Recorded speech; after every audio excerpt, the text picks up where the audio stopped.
네, 시간 관계상 빠르게 몇 가지 좀 아까 천준범 변호사님께서 말씀하셨지만 우리 이상훈 교수님께서 오늘 발표하신 주제 내용은 한 500페이지 되는 책 내용이에요. 금융과 법률이 융합되어 있는 굉장히 어려운 주제들을 아주 세심하게 말씀하시고 대학에서 강의를 들으시면 이제 대학 원 또는 한 4학년 한 학기 이상 강의인데 그래서 제가 몇 가지만 부연을 해보겠습니다.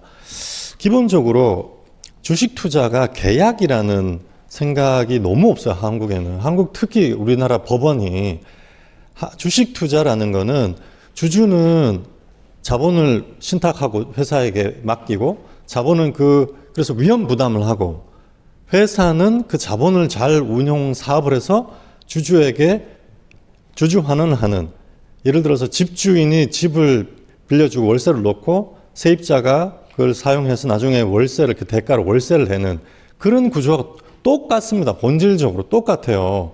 이런 개념이 너무 없다. 그게 나중에 이제 법인격 실제론이라는 것이 이런 계약 관계를 부정하는 겁니다. 법인격 실제론은 법인은 원래 그냥 주주와 아무 관계 없이 그냥 독립돼서 별개로 존재한다 이런 생각이에요.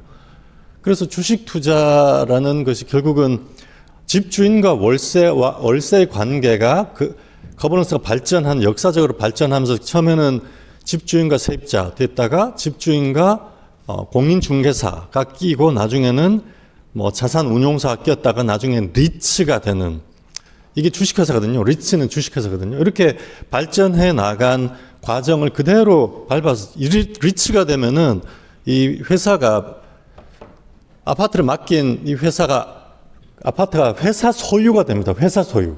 집주인 소유가 아니라 소유권이 넘어가요. 리츠로. 그러면은 원래 집주인과 세입자와의 관계가 완전히 끝나고 갑자기 이 투자회사 리츠는 투자자인 원래 집주인과 아무런 별개로 존재하는, 그렇게 별도로 운용되는 그런 존재가 되느냐. 그렇지 않다는 거죠. 본질적으로 원래 집주인과 세입자와의 그런 법률 관계가 그대로 반영이 돼야 되는데 한국은 주식회사를 설립하는 순간 그 집주인이나 투자자와 아무 관계 없는 그런 존재로 본다는 거죠. 우리나라 대법원이. 그게 1800년대 독일에서 나온 소위 국가기관설이라고 하는 법인 실제설이라는 그 연원이 있어요. 한 300년 된 이론인데 한국 대법원은 그걸 아직도 고수하고 있는 전 세계 유일한 나라라는 거예요. 일본도 폐기한 지가 오래됐어요. 일본 대법원도 그걸 폐기한 지가 오래됐는데 한국 대법원은 아직도 그걸 고수하고 있어요. 아직도 최근의 판례도 그런 걸 하고 있다는 거죠. 그래서 주식 투자는 투자 계약이다. 나는 투자 계약서에 날인한 적이 없지만 투자를 받을 때 주식 IPO를 한다든지 자본 조달할 때 투자 설명서를 공시합니다. 투자 설명서로 공시해요. 공시를 다 합니다. 그래서 신주 청약을 하잖아요. 신주 청약을 하죠. 그리고 배정을 하잖아요. 이 배정 승낙이거든요. 계약의 구조 똑같습니다. 계약을 한다는 거예요. 투자 설명서에 뭐라고 되어 있냐면 지금 밸류 프로그램이 자본 비용이 월세. 자본 비용이 집주인의 세입자 관계를 보면 월세고 ROE라는 게 실제로 월세를 내냐라는 거거든요. 그래서 여기 이제 투자 설명서를 보시면은 시간이 없어서 이제 빨리빨리 넘어가겠습니다. 제가 말씀드리는 건 우리나라는 투자 설명서에 이미 주주 요구 수익률이라고 하는 자본 비용, 이게 지금 LG 에너지 솔루션, 그 유명한 LG 화학의 흑역사, LG 에너지 솔루션을 공시한 거예요. 투자 설명서에 보면 여기 보시면은 EV EBITDA 거래 배수라고 돼서 50배로 주식을 팔겠다. LG 에너지 솔루션의 주식을 50배로 팔겠다고 지금 이게 LG 에너지 솔루션 공시한 거거든요. 이 50배라는 것은 여기에 역산을 하면 주주 요구 수익률이 얼마 정도인지가 역산을 하면 나옵니다. 그래서 시간 관계사 넘어가면은, 그래서 결국은 여기를 보시면은 주주 요구 수익률 EV EBITDA가 50배다라고 하면은 주주 요구 수익률이 한 15% 정도 되는 거예요. 앞으로 한 5년에서 10년 정도 LG 에너지 솔루션의 주주가 되면은 앞으로 매년 15%의 월세를 내겠다. 라고 하는 그런 내용이에요. 그런데 이렇게 계산하면은 LG화학이 갖고 있는 LG에너지솔루션의 지분 가치를 합하면 LG화학의 주가가 73조가 돼 있어야 돼요, 지금. 그런데 지금 현재 LG화학의 시가총액이 25조거든요. 그러면은 48조거든요. 그러면 25조는 어디 갔냐는 거예요. LG화학의 시가총액 25조는 누가 가져갔다는 거예요. 누군가가. 지배주주가 가져갔다는 거죠. 그래서 이러한 집주인과 세입자 간의 그런 법률 관계를 단절시키고 마치 회사가 독립돼서 존재하는 것처럼 시대착오적인 대법원 판례가 근본적으로 아까 김주영 대표 변호사님께서 말씀하셨던 법인격 실제론이라는 것에 발언하고 있는데, 이 법인격 실제론이 개발 후발 제국주의가 이제 국가 주도의 개발 독재를 정당화하기 위한 이론으로 독일에서 만들어진 이론이에요. 법인 실제론이라는 것이 더 넘어가면은 국가 기관설이라는 거고, 그 말은 뭐냐면은 국가는 독일 법상, 독일의 그 이론상으로 국가는 누구를 위해 존재하냐라고 했을 때 국가는 국가를 위해 존재한다라는 게 국가 기관설이고, 법인격 실제설이네, 국가 실제설이라는 거예요. 국가라는 거는 국민과 별도로 존재하는 실체다. 그게 국가 기관설인데 그게 법인격 실제론의 연원이거든요. 근데 우리는 알지 않습니까? 국가를 위한 국가는 독재자를 위한 국가이지 국가가 별도로 존재한다는 아니라는 거예요. 그러면 회사는 누구를 위해 존재하나? 회사는 임직원과 주주와 이해관계자들을 모두 그 이해관계자들을 위해 존재하는 것이지 회사를 위한 회사라는 게 존재하지 않잖아요. 그런데 우리나라 대법원 판례는 회사는 회사를 위해 존재한다고 하고 있는 거예요, 지금. 그 말은 지배주주를 위해 존재한다고 하는 거예요, 실제로는. 궤변을 하고 있는 거죠. 그래서 이런 법인격 실제론에 따르면은 주주 이익과 회사 이익은 준별되고 엄격하게 분리되고 이사는 회사 이익에만 복무하면 된다라는 식으로 주주가 죽든지 말든지 간에 지배주주가 일반 주주를 수탈해서 먹든지 뭐 그런 것에 눈 감아도 된다. 이사는 아무런 신경 쓰지 않아도 된다라고 하는 건데 실제로 그렇지 않다는 거죠. 재무이론상으로 주주이익은 회사이익에서 채권자 몫을 차감한 거기 때문에 나머지기 때문에 회사이익과 주주이익은 이론적으로 충돌할 수가 없어요. 이걸 분리시킬 수가 없어요. 지금 문제가 되는 거는 회사 가치, 기업 가치를 계산해 보면 얼마가 10,000원이 나오는데 왜 그러면은 시가총액은 2,000원, 3,000원, PBR이 막 0.1배까지 내려가느냐? 그것의 문제는 뭐냐? 지배주주와 일반 주주 간의 충돌, 그리고 또는 이사와 주주 간의 충돌, 이러한 이해 충돌의 문제지 회사와 주주 간의 이해 충돌의 문제가 아니라는 거예요. 마지막으로 그래서 결국 제가 이 말씀을 이제 드리고 싶은데 이렇게 많이들 얘기하십니다. 계속 이런 식으로 언론에서 재계에서 말씀하셔가지고 아까 이미 다 말씀하셨던 건데 이상훈 교수님께서 말씀하셨던 건데 다시 한번 제가 말씀드리겠습니다. 저는 변호사를 오랫동안 하다가 지금은 이제 펀드 매니저로 한 10년 근무를 했기 때문에 시장은 바보가 아니라는 거를 꼭 말씀을 드리고 싶어요.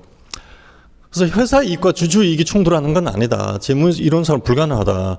회사 이익과 주주 이익이 분리되는 거죠. 분리를 시킨 거죠. 대법원이.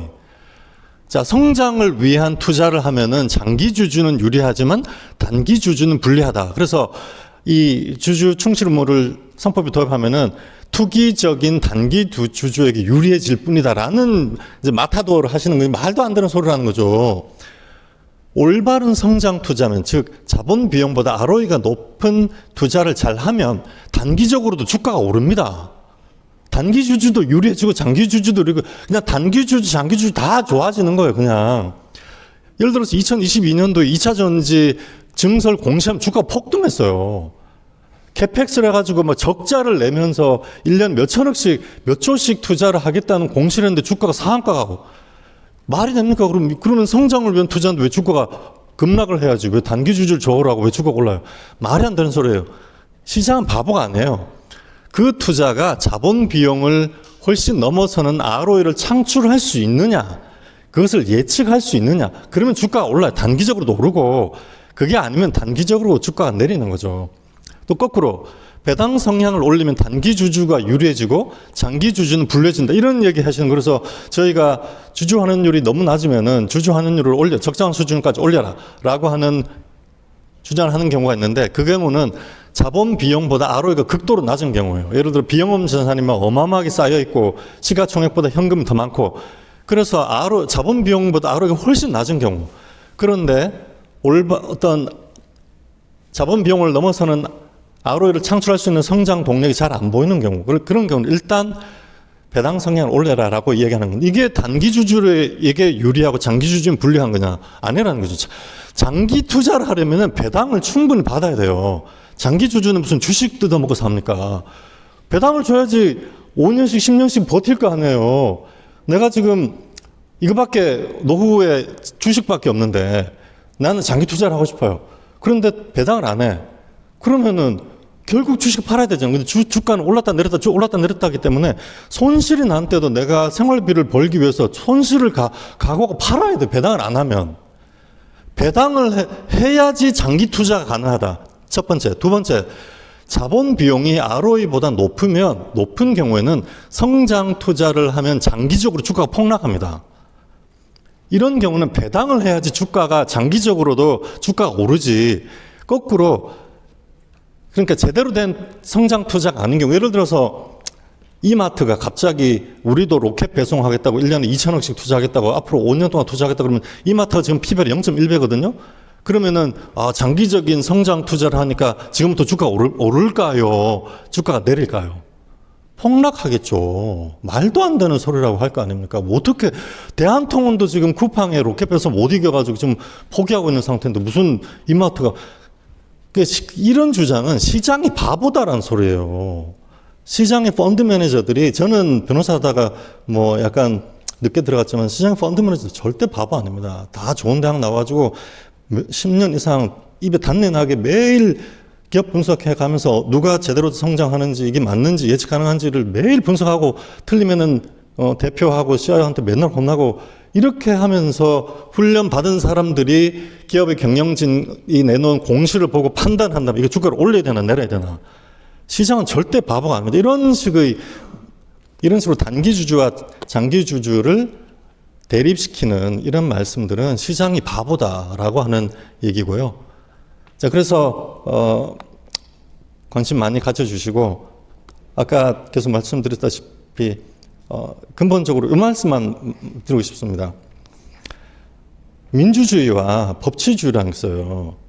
우리나라 헌법은 법치주의 헌법이잖아요. 법치주의라는 게 뭐냐 하면 법치주의가 자본주의와 같이 시작을 했는데 불법은 다수결에 의해서 치유되지 않는다는 법을 말하는 거예요. 자유주의 헌법, 법치주의 헌법은 다수결로도 침해할 수 없는 타인의 자유라는 것이 있고 그 자유에는 재산권이라는 것도 있어요. 언론의 자유도 있고 여러 가지 평등권도 있지만 그중에 아주 중요한 것이 재산권이라는 것이에요.